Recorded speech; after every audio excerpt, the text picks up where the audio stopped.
Salam, kita berjumpa kembali Bapak Ibu, saudara-saudariku yang terkasih dalam rangka merenungkan firman yang menjadi evangelium pada tanggal 21 Mei tahun 2023, yaitu suatu minggu yang kita sebut juga Eksaudi, minggu di antara sesudah kenaikan Yesus Kristus dan sebelum turunnya Roh Kudus. Jadi jarak antara kenaikan sampai turunnya Roh Kudus ada 10 hari, dan di tengah-tengahnya ada suatu minggu yang namanya Eksaudi. Dengarkan untuk mengingatkan kita bahwa Tuhan sendiri dan kita pun harus dengar-dengaran satu sama lain dalam rangka mendengar desauan datangnya Roh Kudus dan firman Tuhan kepada kita. Jadi Bapak Ibu Saudara, terima kasih bagi kawan-kawan yang sudah mensubscribe. Ada kenaikannya walaupun belum signifikan. Kalau kawan saya di Facebook yang 5.000 orang itu mau mensubscribe dan melike, menonton, tentu saja bukan hanya 200, 400 yang menontonnya, mungkin akan jadi ribuan. Dan subscribernya akan segera melejit ke atas. Dan itu saya maksudkan minta di subscribe karena untuk menunjukkan persahabatan kita saja. Dan video-video saya yang sangat sederhana ini tidak banyak bunga-bunganya, tidak saya monetisasi, jadi bukan untuk mencari uang seperti kawan-kawan di tempat yang lain. Mohonlah agar saling mengajak untuk mensubscribe demi kemuliaan Tuhan dan demi persahabatan kita. Ya, untuk memulai perenungan kita, marilah kita terima penyertaan dari Tuhan kita. Damai sejahtera Allah yang melampaui segala akal, kiranya memenuhi dan memelihara hati dan pikiran kita di dalam Kristus Yesus Tuhan dan Juru Selamat kita. Amin. Jadi, marilah kita baca firman yang akan kita renungkan dan menjadi khotbah pada hari Minggu 21 Mei tahun 2023, yakni dari 2 Samuel pasal 22 ayat yang pertama sampai ayat yang ke-7. Firman yang sangat indah, dan mungkin sekali penjelasan kita pada video ini kurang memadai dan Bapak Ibu harus mencari penjelasan dari tempat lain juga. Beginilah firman yang tertulis dalam 2 Samuel 22 ayat 1 sampai 7. Daud mengatakan perkataan nyanyian ini kepada Tuhan pada waktu Tuhan telah melepaskan dia dari cengkeraman semua musuhnya dan dari cengkeraman Saul.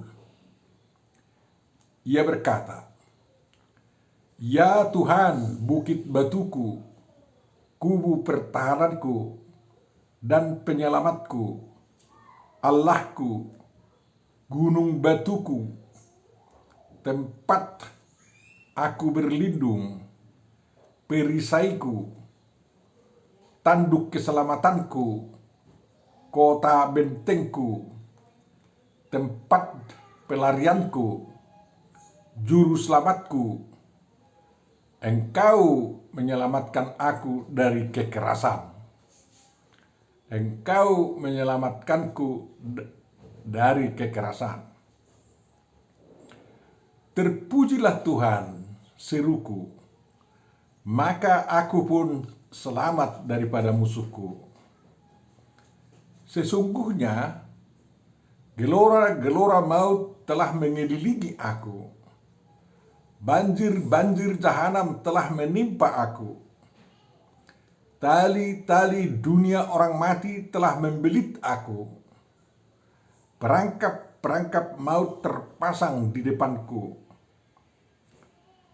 Ketika aku dalam kesesakan, aku berseru kepada Tuhan. Kepada Allahku aku berseru. dan ia mendengar suaraku dari baitnya. Teriakku minta tolong masuk ke telinganya. Sampai di situ pembacaan firman yang akan kita renungkan, Bapak Ibu Saudaraku yang terkasih. Yang berbahagia adalah orang yang mendengarkan, memahami, menghayati, dan mengamalkan firman dan kehendak Tuhan. Kita diarahkan dengan bingkai tema, yakni Tuhan mendengar seruan umatnya. Tuhan mendengar seruan umatnya. Dulu dan sekarang tentu saja. Bapak Ibu Saudaraku yang terkasih, kita sudah tahu latar belakang dari tulisan ini. Pasal 22 itu sendiri sangat panjang. Ada 51 ayat. Itu berarti penyusunnya pun adalah orang yang luar biasa. Ya, aku sendiri tidak mampu membuat mazmur sedemikian atau doa sedemikian panjangnya, ya. Tapi begitulah orang yang percaya, yang sungguh-sungguh mengandalkan Tuhan. Dia ibarat mata air yang terus-menerus mengalir, mengumandangkan pergumulan hidupnya, pergaulannya dengan Tuhan, dan bagaimana jawaban Tuhan terhadap dia. Itulah tandanya. Orang-orang ateis, karena dia sudah tidak mengenal Tuhan, ya, tidak akan pernah lagi menulis satu kalimat pun tentang Tuhan. Yang paling-paling kalau ditanya, kau percaya pada Tuhan? Aku tidak percaya sama Tuhan. Tidak urusanku itu lagi, katanya gitu. Sehingga kehidupan para ateis itu sebenarnya punya kekurangan, ya. Karena apa? Setiap manusia ya tidak akan bisa lepas dari siapa yang menciptanya. Dan ateis kalau mengatakan dia diciptakan oleh rahim ibunya, oleh karena ayah dan ibunya bersetubuh sehingga dia ada, dia harus sadari juga bahwa di balik itu ada kuasa yang menentukan dia bisa hidup di dunia. Jadi sebenarnya kaum ateis tidak mampu menuliskan tentang sesuatu, tentang Tuhan, hanya berdasarkan karena penyangkalannya terhadap dirinya saja. Dan penyangkalan terhadap lingkungan, penyangkalan terhadap prestasinya, dan lain-lain. Kalau dia kenal dirinya, prestasinya, dan lain-lain, pasti dia akan mengungkapkan itu dengan kalimat-kalimat indah. Dan kalimat-kalimat itu bukan hanya puisi biasa seperti dihasilkan oleh para poetis-poetis yang sudah banyak di dunia ini, melainkan merupakan ungkapan keimanan, ungkapan kepercayaan dalam pergaulannya, dalam pengenalan dirinya, dalam pergaulannya dengan Tuhan dan pengenalan akan dirinya. Bapak Ibu Saudaraku yang terkasih, kita berbahagia, beruntung karena ada kitab yang menceritakan tentang Daud ini, raja pertama orang Israel, raja kedua orang Israel, ya. Ya, itu luar biasa. Kita dapat baca tentang Daud itu dalam kitab Samuel, ya, sampai kepada kitab 1 Raja-Raja. Dan kemudian dilanjut dengan riwayat pengganti-penggantinya. Daud itu seorang gembala, bertubuh kecil, pemberani, dan anak bungsu. Waktu bangsa Israel, kita tahu, berhadapan dengan bangsa Filistin yang dipimpin oleh Goliat, Daud tampil dengan seorang gembala yang sangat sederhana sampai mengejutkan semua orang yang hadir di pertempuran itu, ya. Orang Filistin mengatakan, kau pikir kau datang dengan hanya alih-alih Pak, kau pikir aku anjing, katanya. Ya, orang Israel dan Saul sendiri, ngapa kau bisa? Dia coba mengenakan pakaian baju jirah ya, pertahanan pakaian raja. Gak bisa, itu terlalu berat, tidak cocok sama aku, terlalu besar, katanya. Sehingga senjata utamanya adalah keyakinan akan penyertaan Tuhan. Itu yang luar biasa. Itulah penampilan yang pertama ya di tengah-tengah publik, dan dampaknya sangat luar biasa. Apakah keahliannya yang melemparkan batu dengan ali-alinya itu membuat Goliat tumbang? Bisa saja orang mengatakan itu. Tetapi pasti ada di balik itu kekuatan yang mengarahkan batu itu kena kepada dahi yang langsung membawa Goliat itu tumbang mati. Ya, coba bayangkan kalau kau di martil pun kepalamu sekarang, kau tidak langsung mati. Tetapi ya, hanya batu ali-ali masuk ya, Goliat itu tumbang. Itu berarti campur tangan Tuhan ada dalam menumbangkan Goliat itu. Dan Daud tidak menjadi sombong, oleh karena itu dia ambil pedangnya Goliat untuk memutus kepala Goliat untuk memberikannya kepada Raja Saul. Daud di situ mendapat pujian sangat luar biasa, dan dia menjadi panglima daripada Saul, tapi panglima yang dibenci karena pujian-pujian rakyat sama dia. Ya, kalau Saul hanya katanya dapat mengalahkan 1.000 orang, ya Daud itu 100.000 orang. Ya, sehingga Saul mulai cemburu ya, dan dia sudah merasakan apalagi sudah dikatakan oleh Samuel kepadanya bahwa tahta kerajaan itu dicabut dari Saul dan keturunannya. Dia sudah melihat bahwa dalam diri Daud itu ada aura pengganti menjadi raja bangsa Israel. Dan memang entah itu kita sadari, Saul memberikan putrinya menjadi istri Daud, yaitu Mikal. Namun Mikal itu sombongnya bukan main dan tidak mau selalu bersama Daud, dan akhirnya dia juga tidak punya keturunan. Jadi Tuhan itu bukan hanya memutus tahta mahkota itu dari Saul dan keturunannya, tetapi juga keturunan Saul dari Daud putus juga. Bapak Ibu saudaraku, sejarah Daud itu panjang sekali.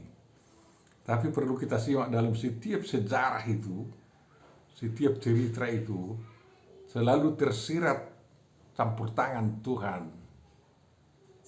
bagi kehidupan Daud, ya. Jadi akhirnya Daud itu membentuk kerajaan di Hebron ya, selama 7 tahun dia memerintah di sana. Namun dari sana kalau dia dengar Daud terdesak oleh kaum Filistin, ya, dia datang mengalahkan kaum Filistin itu. Dan waktu dia diburu oleh Saul dan Saul berusaha untuk membunuhnya, itulah rasukan iblis yang terjadi pada Saul, dan Daud selalu luput dari kejaran tentara Saul itu. Maklum aja, 10 suku melawan 2 suku ya, sehingga tentara Saul ya sudah sangat biasa mengepung Daud kemana-mana, memburunya seperti memburu kancil. Toh juga Daud bisa lolos.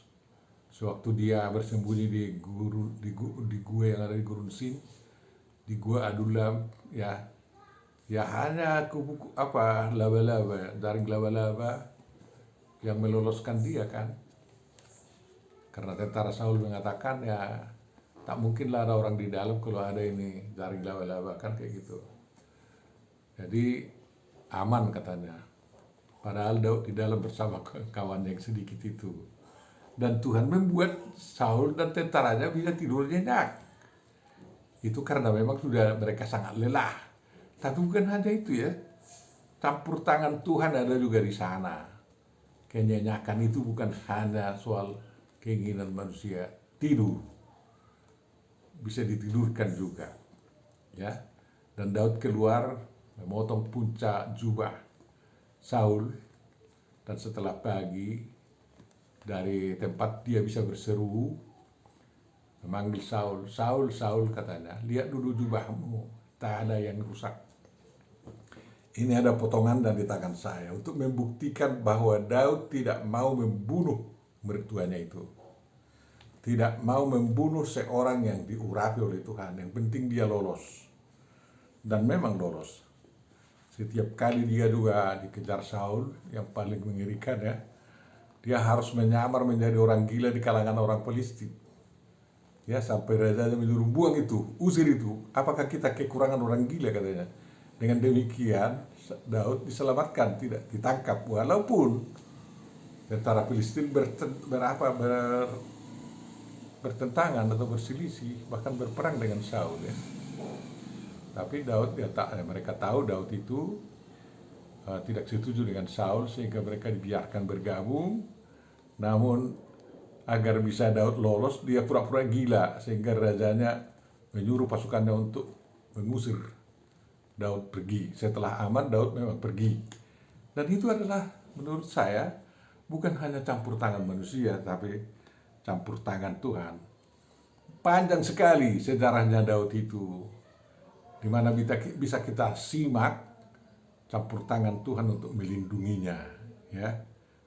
Campur tangan Tuhan untuk melindunginya. Kebetulan yang dikatakan Mazmur ini, atau Mazmur dari 2 Samuel 22 ini, yang ditulis berupa Mazmur, berupa puisi, dikatakan ditulis sewaktu Tuhan sudah melepaskan dia dari cengkeraman semua musuhnya dan dari cengkeraman Saul. Nah, banyak lagi musuhnya memang di belakangan setelah dia menjadi raja Israel Raya ya. Sampai anaknya aja Jerobeam menjadi musuhnya, mau ingin memberontak. Tetapi Daud tabah sampai Tuhan sendiri yang ambil nyawa Jerobeam itu kan. Dia tergantung di pohon ya. Rambutnya yang panjang menjadi hukuman bagi dia, dan itu terpilih-pilih rupanya tergantung di pohon, di ranting pohon, dan lepas dari punggung kudanya. Dan akhirnya juga panglimanya mengatakan, mengapa, kepada prajurit yang melapor, mengapa tidak kau patul gitu katanya. Akhirnya datang juga untuk membunuhnya, membunuh Saul. Tapi Daud juga marah. Saul itu, Jerobeam itu membunuh Jerobeam itu kan. Daud juga marah bahwa Joab berbuat demikian kepada anaknya, ya. Daud masih menginginkan anaknya itu bisa diturunkan dengan baik dari pohon dan disadarkan bahwa memberontak itu mau kudeta itu salah. Daud mengharapkan anaknya menjadi penggantinya, menjadi raja, tapi itu kehendak Daud, bukan kehendak Tuhan. Justru kehendak Tuhan adalah Salomo, ya. Seorang anak dari selir, ya, kan kayak gitu. Jadi dari seorang perempuan asing, bukan orang Israel, mamanya Salomo kan. Dan itu semua menurut cerita dari Alkitab merupakan cara-cara Tuhan menyelamatkan Daud dan tahtanya, sehingga punya alasan yang kuat seorang beriman seperti Daud menuliskan puisi atau mazmur seperti ini. Kita juga ya, kalau memang benar-benar beriman, menggumuli keberimanan kita, pergaulan kita dengan Tuhan dan kehidupan kita sehari-hari, melihat di mana celah-celahnya Tuhan bekerja di dalam kehidupan kita, pasti kita bisa mengekspresikan itu dalam tulisan-tulisan. Hanya sayangnya kita sering malas menuliskan pengalaman itu. Belum menjadi budaya kekristenan kita atau budaya orang Kristen. Setiap kemanapun dia bergerak ada suatu catatan, buku catatannya, catatan memorinya. Saya lihat kalau datang orang-orang Eropa ya Indonesia, selalu dia pegang-pegang buku, dan kalau dia duduk dicatatnya apa yang sudah dialaminya, ya. Dan itu menjadi buku kenangan yang sangat luar biasa di masa tuanya dan bagi keturunan-keturunannya. Kita sebenarnya harus mampu membudayakan yang begitu, ya.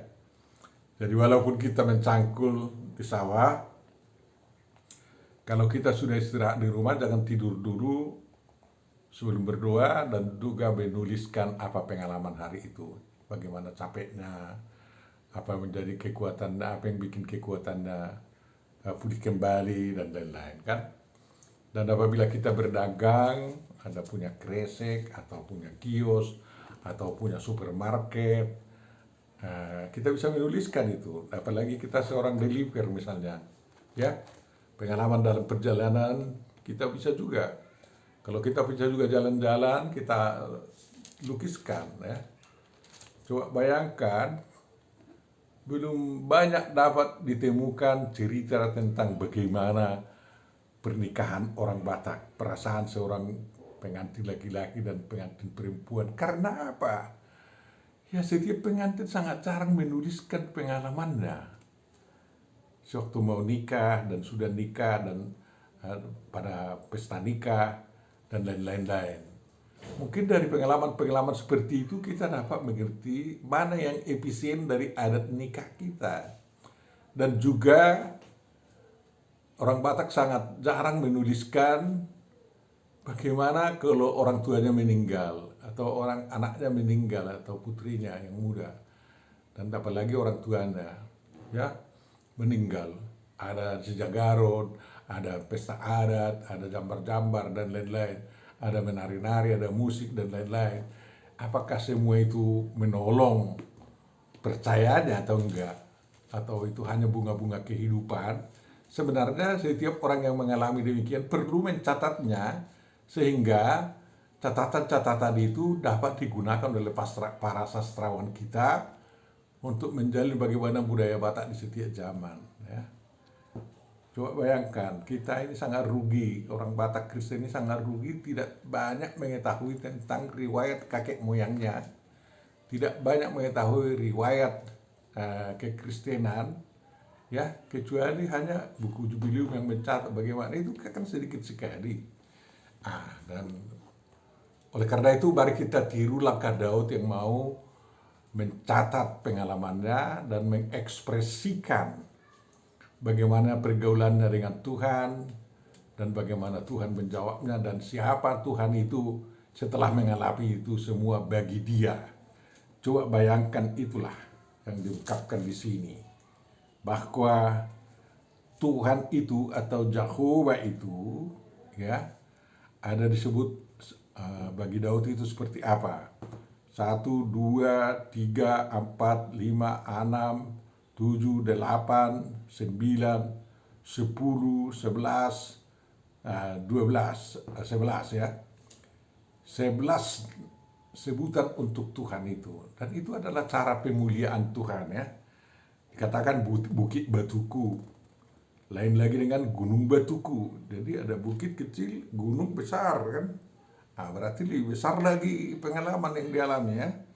Kubu pertahananku, memang untuk terhindar dari panah-panah musuh ya harus ada kubu pertahanan, ya. Dan itu yang dikatakan Tuhanlah itu penyelamatku. Coba bayangkan, ya, Daud merasakan bagaimana Tuhan menyelamatkan dia sewaktu dia datang makan malam bersama mertuanya, bersama Jonathan. Tetapi itu Saul yang dirasuk setan mengambil lembingnya dan menginginkan Daud itu mati, lalu menombaknya, tapi tidak kena. Tuhanlah yang menyelamatkannya, sehingga beralasan Daud mengatakan Tuhan penyelamatku, katanya, ya. Dan dia pergi meninggalkan itu. Allahku, katanya, Elohimku. Ya, jadi Jehovah itu Elohimnya. Jadi bukan ada yang lain-lain. Israel itu mengenal banyak sekali atau mengetahui banyak sekali bangsa-bangsa yang mempunyai Elohim, dewa-dewa, ya. Bagi bahasa Sanskerta itu dewa-dewi.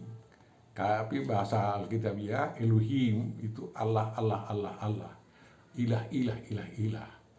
Jadi itu bukan nama dewa ya. Tuhan itu yang nama dewa, Jehovah itu yang nama Allah. Tapi mengapa Daud mengatakan Tuhan itu adalah Allahnya? Karena dengan penyertaan Tuhan itu Daud menyadari bahwa Tuhanlah awal dari dirinya, penciptanya, ya, yang maha kuasa melindunginya. Karena El itu kan awal, El awal katanya. Jadi Daud punya sesuatu karena Tuhanlah yang mengawalinya. Tuhan Yesus itu bukan hanya El, ya, bukan hanya yang awal, tetapi juga yang awal dan yang akhir, ya, Alfa dan Omega. Jadi Bapak Ibu Saudara, kalau ada yang mengatakan Allah itu adalah Allah satu-satunya, kita perlu cari namanya siapa. Dan Perjanjian Lama memberitahu namanya itu adalah Tuhan. Dan kalau ada yang memuji-muji Tuhan itu, tentu saja mereka perlu ingin mengetahui nama Tuhan yang sebenarnya itu. Hanya Alkitab yang memberitakan nama Tuhan orang bangsa Semitis, yaitu Tuhan Jehovah atau Jehovah, udah itu Yesus Kristus, ya, atau Yesus, Yesua, Yehosua yang artinya juga Jehovah menyelamatkan. Jadi itulah Tuhan kita. Seperti Daud juga kita mengaku begitu. Jadi kubu pertahanan, nah ini tempat aku berlindung. Ya, kota bentengku, perisaiku. Coba bayangkan, memang seorang tentara punya perisai, tapi bisa saja itu ditembus panah. Tetapi kalau Tuhan menyertai, tanpa ada perisai itu pun panahnya tidak pernah sampai. Itu yang luar biasa, dan Daud merasakan itu ya. Dia tidak pernah kena dipanah oleh tentara-tentara Saul dan tentara-tentara Palestina dan lain-lain. Dan lain-lain, Bapak Ibu Saudaraku yang terkasih. Itulah pengalaman-pengalaman Daud. Kita mungkin tidak sama pengalaman kita dengan Daud itu. Tetapi kita juga bisa mengaku dan mengatakan bahwa Tuhanlah bukit batuku. Jehovah Yesus Kristus Roh Kuduslah bukit batuku yang membuat tidak hanyut di bawah arus dunia ini. Gunung batuku di mana aku bisa berdiri tegak dengan selamat. Kubu pertahananku, Jehovah lah yang memegang tanganku sehingga imanku tidak goyah. Aku dapat bertahan untuk menghadapi segala bala badai dunia ini. Itu orang Kristen harus mampu melihat dirinya seperti itu. Dan tentu saja orang Kristen sudah mengetahui bahwa Yesus adalah juru selamat. Bukan hanya dari dosa kita diselamatkan, tetapi dari pergumulan hidup kita sehari-hari kita diselamatkan. Asal kita mau. Jangan hanya tidak bekerja, tetapi kok Tuhan tidak mau menyelamatkan saya, hanya mengomel-ngomel kerjanya ya. Jadi Tuhan itu menurut Daud menyelamatkan dirinya dari kekerasan. Ya. Makanya Daud dalam menjalankan pemerintahannya, sepanjang kita tahu, Daud itu tidak melakukan kekerasan. Karena dia tahu kekerasan itu adalah pekerjaan iblis. Dan itulah negara atau pemerintah yang adil, yang menyodorkan kemakmuran dan kesejahteraan kepada seluruh rakyatnya, kalau dia sadari dirinya lagi tidak menjadi pelaku kekerasan. Kita sangat menyesalkan apabila seorang masuk penjara, di penjara dia mengalami kekerasan yang tidak patut ya dia alami. Orang yang dipenjarakan katanya sudah pantas mengatakan, padahal tidak demikian. Orang masuk dipenjarakan agar tidak mengalami kekerasan. Tetapi banyak sipir-sipir di penjara itu yang membentingi orang-orang yang terpenjara. Jadi banyak film yang kita tonton seperti itu kan, ngeri kali lah. Jadi tidak lagi sebenarnya. Makanya penjara itu menjadi lembaga pemasyarakatan. Dan negeri yang aman dan sentosa adalah kalau tidak ada lagi pelaku-pelaku kekerasan. Makanya kalau di basmi itu premanisme di Indonesia itu dalam rangka menjalankan kehendak Tuhan. Jadi jangan kita menjadi pelaku kekerasan. Ya. Janganlah kita menjadi preman-preman. Walaupun kita tidak punya mata pencaharian lain, jauhkan pekerjaan sebagai preman pemeras orang, ya. Beriman bisa, ya, yang bebas mencari nafkah, tapi preman pelaku kekerasan dan perampokan jangan. Itu sangat bertentangan dengan kehendak Tuhan, dan Tuhan melawannya agar orang-orang lemah itu jauh dari kekerasan. Dan Daud berkatakan, terpujilah Tuhan seruku, maka aku selamat daripada musuhku. Ya, terpujilah Tuhan memang, haleluya kan. Kita berseru haleluya kepada Tuhan, karena Tuhan membebaskan kita dari segala musuh, musuh jiwa, musuh penjahat-penjahat. Dia menciptakan suatu pemerintahan yang dapat melindungi rakyatnya, sehingga kita bisa aman berjalan kemana-mana. Tidak seperti negara-negara yang sangat bergejolak di sana, walaupun seluruh rakyatnya adalah satu agama, satu aliran, tetapi senjata-senjata yang ganas selalu mau membunuhi yang tidak segolongan atau tidak masuk dalam kelompoknya. Seperti terjadi di Somalia dulu kan, kayak gitu. Di Tunisia dan yang lain-lain. Ya, para teroris ya selalu menginginkan nyawa orang mau dihabisi. Kaum radikal pun demikian. Makanya kita terus bekerja melawan golongan-golongan yang menginginkan adanya kekerasan terhadap orang-orang yang mereka sebut kafir, ya. Mereka tidak sadar bahwa mereka juga ada kafir dari sudut pandang orang. Sebenarnya kalau mereka kafir, mereka juga yang harus membunuh diri sebenarnya. Jadi Tuhan Yesus itu sudah tepat sekali untuk kita ikuti, bahwa dia mengajarkan kasih, Bapak Ibu Saudara, dan praktekkan kita lah itu. Apabila Indonesia aman sejahtera, maka ajaran Yesus itu kasih, itu hukum kasih kita lakukan, ya kan? Memang seperti diakui oleh Daud bahwa maut mengelilingi dirinya, mengelilingi diri kita pun ada maut sekarang ini. Di mana-mana maut mengintai. Makanya jangan balap-balapan, ya. Di jalan-jalan raya kita yang sudah licin karena sudah menjadi jalan tol, ya maut mengintai. Tapi kalau kita mau diselamatkan oleh Tuhan, ya jangan ugal-ugalan di sana, kan kayak gitu. Jadi itu tandanya bahwa Tuhan menyelamatkan kita dari maut yang mengelilingi kita. Banjir-banjir ya, banjir bandang terjadi, seringkali terjadi. Sampai di gurun-gurun sana pun ada banjir bandang. Di Mekah pun pernah mengalami banjir bandang.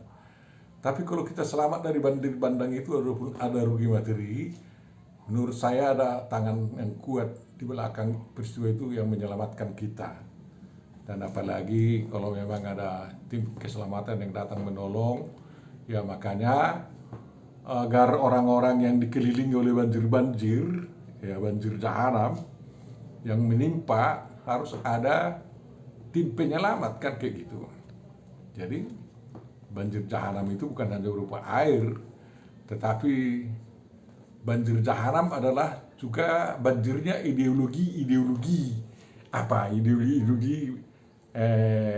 transnasional yang mau merusak negara-negara yang aman sekarang ini hanya karena penyebaran ajaran Wahabinya kan kayak gitu. Jadi dari situ kita harus selamat, dan makanya para pemuka agama yang memang menginginkan keselamatan terjadi terus mendidik umatnya agar banjir-banjir jahanam yang ditimbulkan oleh ideologi transnasional atau agama-agama, ajaran agama sesat yang transnasional tidak merusak rakyat, ya. Tali-tali dunia orang mati memang membelit kita. Ya, dari sejak Adam berdosa kita sudah diancam kematian. Dan memang maut ada kematian, ya kan. Itu membelit kita. Tapi Tuhan tidak membiarkan kita tercekik oleh kematian. Dia bebaskan kita dari situ asal kita mau. Ya tentu saja kita harus menyodorkan tangan kita untuk dibebaskan ke Tuhan, tolong kayak gitu kan. Dan Tuhan mau. Tuhan tidak menginginkan kita setelah habis dari dunia ini masuk alam barzah, masuk dunia kematian. tapi masuk Firdaus. Hari ini kau bersama saya di Firdaus, kata Tuhan kepada kita yang orang percaya, kan kayak gitu. Dan perangkap-perangkap maut terpasang di depanku. Itulah perangkap-perangkap maut. Semuanya di mana-mana. Di tempat tidur pun ada perangkap maut. Di dapur, di tempat kerja, di market-market, di tengah jalan, dan lain-lain. Dalam mobil pun ada perangkap maut. Dan kalau kita masuk perangkap itu, ya tentu saja